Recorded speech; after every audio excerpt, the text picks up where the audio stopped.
जी हाँ भाई साहब, आपका नाम और आपका? मेरा नाम रवि कोहली है सर। डॉक्टर साहब, मेरे पेरेंट्स हिंदू थे, पर मैं अपने को हिंदू नहीं मानता हूँ, मैं अपने को इंसानियत मानता हूँ, इंसान मानता हूँ।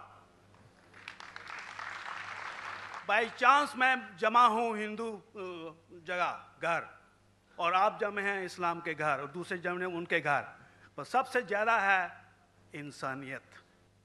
और अभी तक मज़हब ने, कोई भी मज़हब हो, इंसानियत के ऊपर अमल नहीं किया। आपने 12-13 साल से इसमें स्टडी कर रहे हैं, मैंने 30 साल से स्टडी कर रहा हूँ, बाल मेरे सफ़ेद हो गए हैं, रोटी के लिए मैं बिजनेस करता हूँ। पर जो किताबों के आपने पढ़े हैं, आपने ये जांच की वो किताबें किसने लिखी हैं? हजारों साल बाद लिखी हैं। पहले एक ज़बान की बात होती थी, कोई राम राम राम कह के उसके कहावत है मर मर मर कहने लगा, उसको पूजना है। वेदा ऐसी थी, ग्रीक मैथोलॉजी ऐसी थी, इजिप्शियन मैथोलॉजी ऐसी थी, एब्राहम से लेके मोसेस तक, और आपके मोहम्मद साहब के तक। आपका मोहम्मद साहब का जो किताब लिखेगी कुरान 50 साल बाद लिखेगी, और नहीं 40-50 कोई भी हो। पर मुझे माफ करना साहब, मैं आपसे एक सवाल ये उठना चाहता हूँ, हम सब इंसान हैं, इंसान को एक करके सब मजहब 21st सेंचुरी में इंसानियत मजहब क्यों नहीं बनाते? जो आप ठहरो, मैंने अभी खत्म नहीं किया जनाब, मैंने हमने खत्म नहीं किया। हाँ, मैं ये कह रहा हूँ साहब, आप अपना पर्सनल मजहब है रखिए, अपने घर में रखिए, बस स्टेट में और दूसरों के ऊपर ना लाइए, वार ना करिए, लड़ाई ना करिए। एक माफ़ी चाहता हूँ, ऐसी हज़ारों चीज़ें मैं दूसरे मजहब में निकाल सकता हूँ। मैं आपसे पूछना चाहता हूँ, खलीफा 40 साल के अंदर मर गए, मर्डर हुए, असैसिनेट हुए, और अली साहब जो थे वो ग्रैंडसन हमारे पैगंबर के थे। ये चीज़ों के हवाला दूसरों में भी है, मैं हज़ारों दे सकता हूँ, पर इसका सवाल मैं आपसे कहना चाहता हूँ। भाई साहब ने अच्छा सवाल पूछा, लंबा था, तकरीर थी छोटी। भाई साहब ने कहा कि वो हिंदू धर्म में पैदा हुए लेकिन हिंदू नहीं है, इंसान है। क्यों ना हम एक मज़हब इंसानियत बनाते हैं? उनका जो कहना है वो इंसान है। भाई साहब, हर शख्स, हर इंसान जो पैदा होता है वो इंसानी होता है, लेकिन सिर्फ इंसान होना काफ़ी नहीं है। इंसान होना ज़रूरी है। हर मुसलमान पहले इंसान होना ज़रूरी है उसे। इस्लाम की सारे बातें, एक भी बातें मैंने कहा मैं तकरीर में, इंसानियत के खिलाफ नहीं है। एक भी बातें मैं चैलेंज करता हूं, आप एक भी बात इस्लाम की बुनियादी बात बताओ जो इंसानियत के खिलाफ है। मुसलमान होने के लिए अच्छा इंसान होना ज़रूरी है। अगर आप अच्छे इंसान नहीं हैं तो मुसलमान हो ही नहीं सकते। लेकिन सिर्फ अच्छा इंसान होना काफ़ी नहीं है। मिसाल के तौर पे डॉक्टर बनने के लिए 10वीं पास करना ज़रूरी है, फिर 12वीं, फिर डॉक्टरी। तो मैं कहूँगा डॉक्टर बनने के लिए स्कूल पास करना ज़रूरी है, लेकिन स्कूल पास करना काफ़ी नहीं है। तो इस्लाम में अच्छा मुसलमान बनने के लिए अच्छा इंसान बनना ज़रूरी है, लेकिन सिर्फ अच्छा इंसान बनना काफ़ी नहीं है। समझ रहे? क्यों? क्योंकि इंसान को जिसने पैदा किया उसकी इबादत करना ज़रूरी है। जिसने आपको पैदा किया, जिसने आपको पैदा किया, उसकी अगर आप इबादत नहीं करेंगे तो इंसानियत के नाम पे कलंक है। आप कहते हैं कि मज़हब, जितने मज़हब है सब भेदभाव पैदा करता है, नफरत पैदा करता है। आपने कहा, शंकराचार्य ने बिल्कुल सही कहा। शंकराचार्य ने कहा कि कोई भी मज़हब नहीं सिखाता कि आपस में भेदभाव करना। उनकी भी स्टडी है, मेरी भी स्टडी, आपकी भी स्टडी है। आपने कहा कि मैंने 10-12 साल किया, आपने 30 साल किए। अगर आप 30 साल किए उसका मतलब नहीं कि आप मुझसे अच्छे हैं, ज़रूरी नहीं। मैंने नहीं कहा कि आपने कहा, मैंने ये भी नहीं कहा कि आपने कहा। मैंने कब कहा कि आपने कहा? मैं कह रहा हूं, मैंने कब कहा कि आपने कहा? मैं कह रहा हूं क्योंकि आपने कहा कि अब 30 साल की स्टडी की। मैं हिंदू मजहब पे भी चंद साल के, अल्हम्दुलिल्लाह सुम्मा अल्हम्दुलिल्लाह, कई शंकराचार्य से बात की, कई स्वामी जी से बात की, कई प्रीस्ट और फादर से अमेरिका में की। मैं तो अभी तक जवान हूं माशाअल्लाह, अल्लाह का फजल है, अल्लाह का फजल है। आपने कहा कि मजहब भेदभाव करता है, यह कहना बिल्कुल गलत है।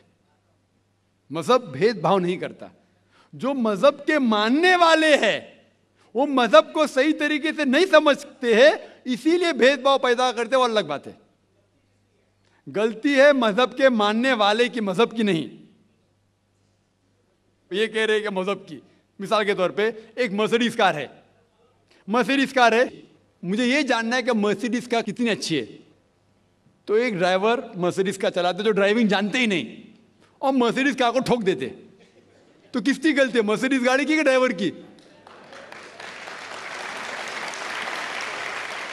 अगर आपको जानना है मर्सिडीज कार कितनी अच्छी है तो आपको ये देखना चाहिए स्पेसिफिकेशन, उसका पावर कितना है, हॉर्स पावर कितना है, माइलेज कितना है, सेफ्टी मेजर कितना है, उसकी तहकीक करने के बाद आपको कहना चाहिए कि कितनी अच्छी मर्सिडीज कार है। अगर जानना चाहिए कितनी अच्छी है तो उसको बिठाओ जो ड्राइविंग जानता है।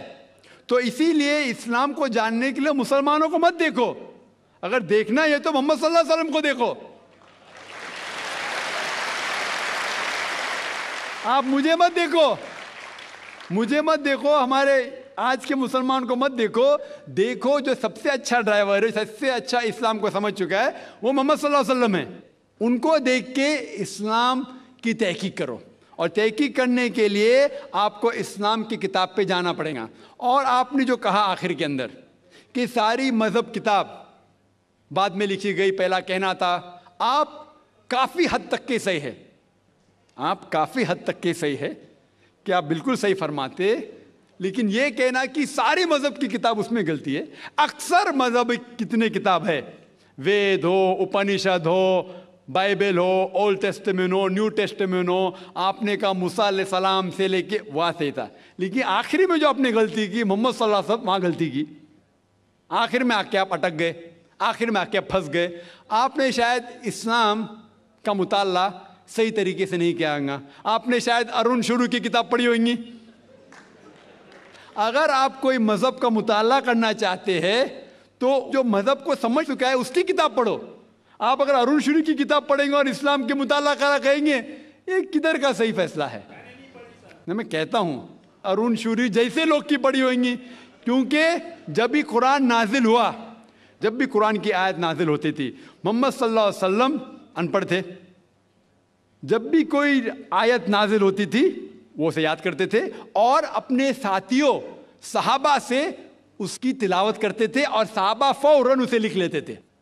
तो मोहम्मद सल्लल्लाहु अलैहि वसल्लम की मौजूदगी में हर आयत लिखी जाती थी और वो उसे चेक कर, मिसाल के तौर पे इक़रा बिस्मि रब्बिकल लज़ी खलक़ आयत नाजिल हुई, उन्होंने याद किया, सहाबा से कहा, सहाबा ने लिखा इक़रा बिस्मि रब्बिकल लज़ी खलक़, पढ़ के सुनाओ, पढ़ा, हाँ सही। अगर गलती होती तो वहीं टोक देते थे। तो मोहम्मद सल्लल्लाहु अलैहि वसल्लम की मौजूदगी में जब भी अल्लाह सुब्हानहू व तआला आयत नाजिल करते थे वो याद करते थे और लिखवाते थे और चेक भी करते थे।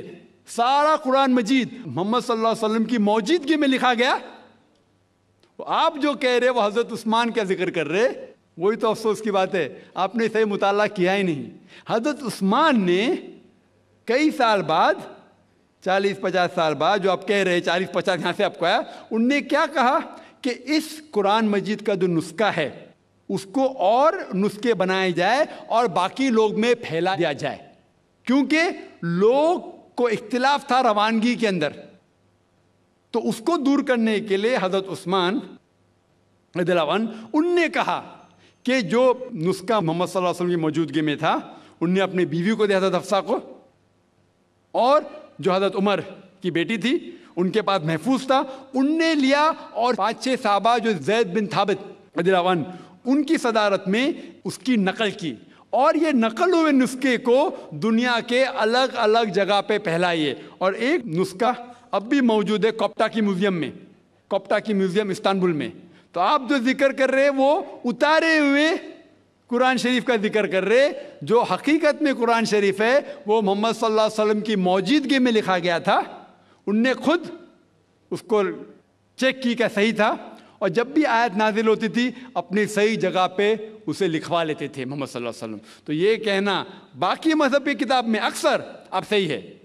मिसाल के तौर के ऊपर बाइबल 70 ईयर्स बाद लिखा गया है, वेद वो सैकड़ों साल बाद लिखा गया है। कितनी पुरानी वेद है, कभी वेद आया दुनिया में ये किसी को पता ही नहीं। वो आपके हिसाब से, स्वामी दयानंद सरस्वती के हिसाब से 1310 मिलियन ईयर्स ओल्ड, 1310। आप थोड़ी ठेकेदार है मजहब के। आप ठेकेदार है मजहब के क्या? नहीं ठेकेदार है ना।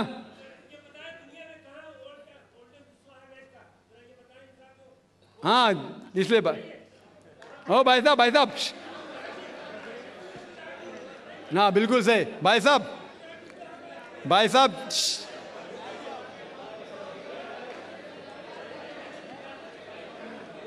साहब इसीलिए इख्तिलाफ जो है ये कम इल्मी के वजह से।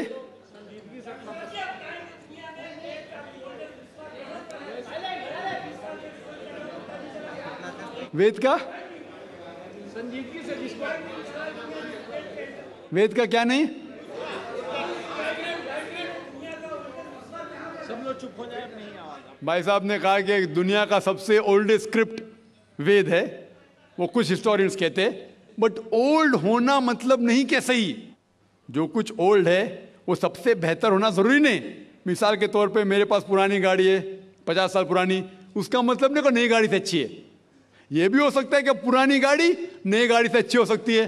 मेरे पास मर्सिडीज कार है 5 साल पुरानी, जो नई मारुति से अच्छी होंगी।